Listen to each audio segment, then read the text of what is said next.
Welcome to the Getting Into Good Trouble podcast, where we make it our mission to challenge, question, and inspire you to do the same. Today we're going to dive into the ongoing political crisis in Venezuela following the 2024 presidential election. I'm Hadiya Yarbu, and these are my co-hosts, Elle. Hi. Jonathan. Hey. Henry. Hello. And Tiger. Hey. So let's get into it.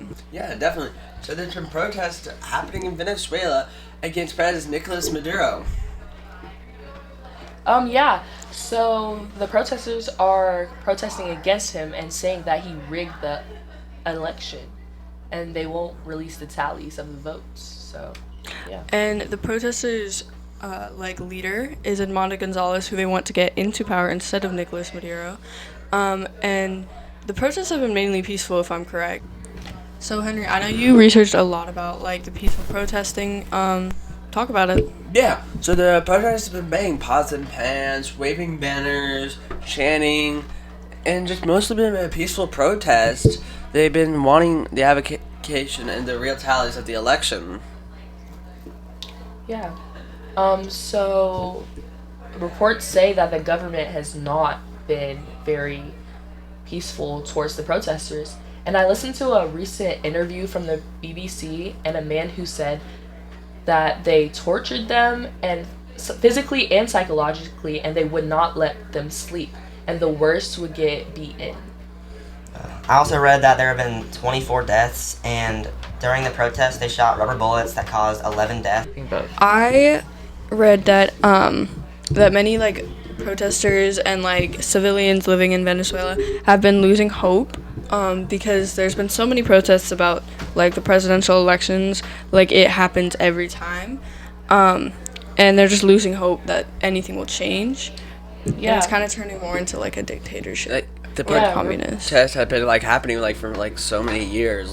This is not the first one. It's been happening ever since President was elected. Chavez. Yeah. So reports say that Chavez was had a dictator-like rule, but when he appointed Edmundo, oh my God, no, when he appointed Maduro to be the next president, they said that he was even more reckless with leading. Yeah, it's been replacing people who businesses, people who run these businesses and actually know what they're doing. He's been replacing them with military people with different experiences, yeah. And these businesses have been closing, and the economy has been suffering for it. Yeah, I heard a lot about the economy and how they've been doing that, and how he's been getting people who are not qualified to. How he's allegedly been getting people who are not qualified to run these things, and that they have been shutting down. Okay, so let's circle back around to Edmundo González because I have a few questions about him because I didn't research much about him. I'm researched more about Nicolás Maduro, and I know Tiger, you researched a lot about it. Would you like to talk about it? Sure. Edmundo González is what the protesters call the true president, and who they're trying to get into office right now. He apparently won the vote by over 35% compared to Nicolás Maduro, because when Nicolás Maduro stated what the vote count was, he said he won with 53% of the vote, while Edmundo González only had 40-something% of the vote. Yeah, what's the government's reaction to him? So he's wanted by the government and has a $100,000 bounty on his head. That's a lot. And he's actually fleeing the country right now, and he's going to look for other countries who can maybe help him out. And I think I read somewhere that no country has given him any help to overthrow Maduro, even though, there's a state of panic in Venezuela. I read that too. Yeah, I think that's very interesting. I read that a lot of countries are actually supporting Maduro instead of González and congratulating him on his win again. Well, I've also heard that other countries have been embargoing and blocking trade with the country, which is kind of helping suffer the economy a bit.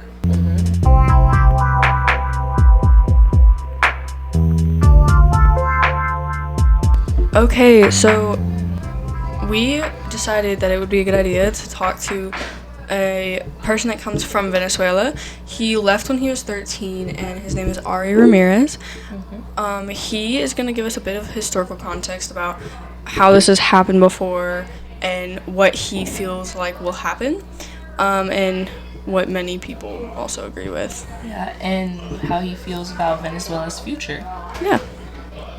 Let's welcome Ari Ramirez.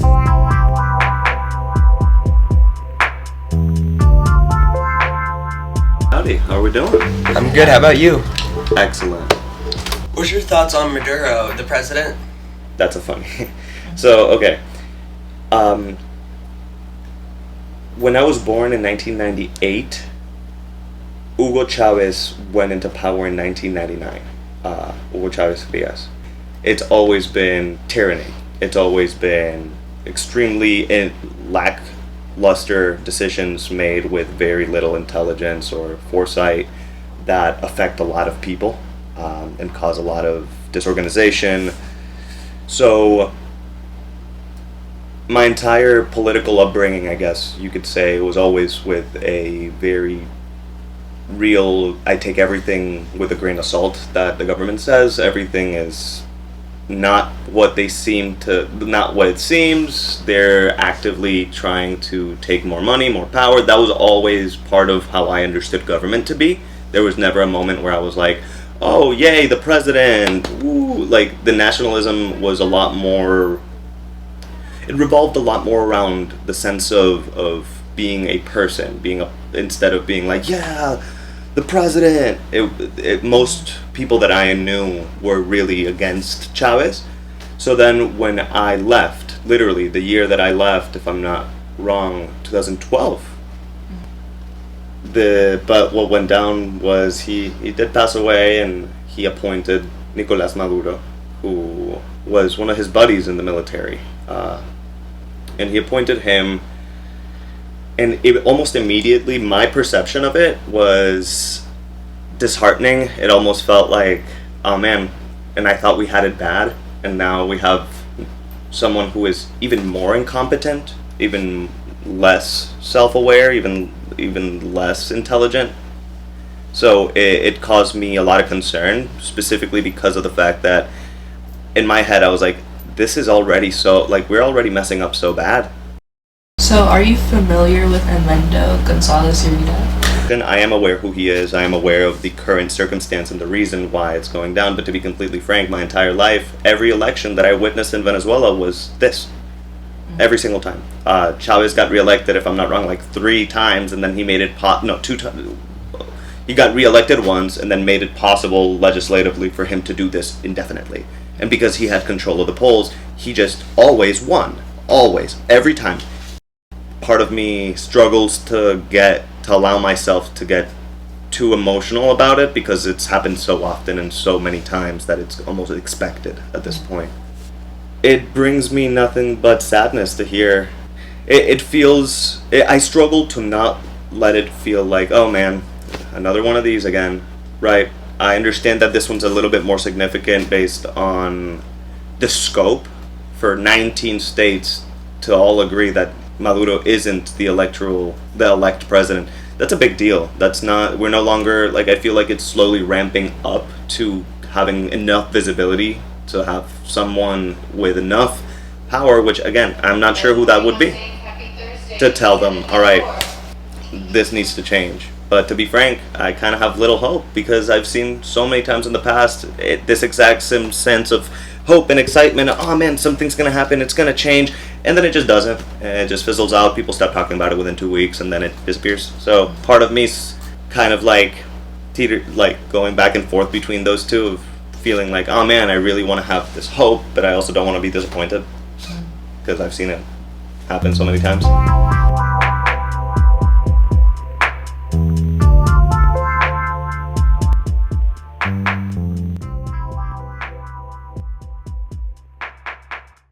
Welcome back, guys. I thought it was very interesting that this is the second time that we had a supposed dictator in Venezuela.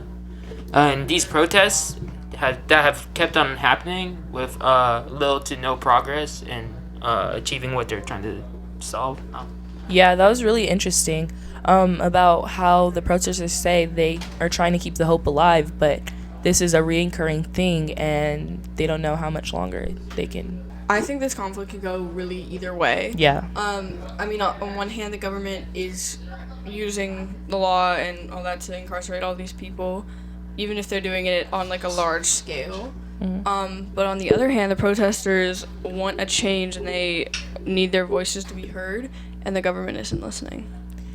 Yeah, I agree with the either way thing. Maybe Maduro has a plan and he just hasn't put it into action yet. Yeah. Or Gonzalez could be. I mean, he trying was to save just. it. I mean, he was just inaugurated. What, not like 4 months ago? Yeah. Yeah, just reelected. Maybe this reelection And is. he's had to deal with all this backlash and protests, so maybe it's just his plan hasn't been put into place yet. Yeah, maybe for these few years, he wants to change and do something different. So the future of Venezuela is undecided yet. Yeah, Yeah, pretty much. it can go either way. Would it be Edmundo González or Nicolás Maduro?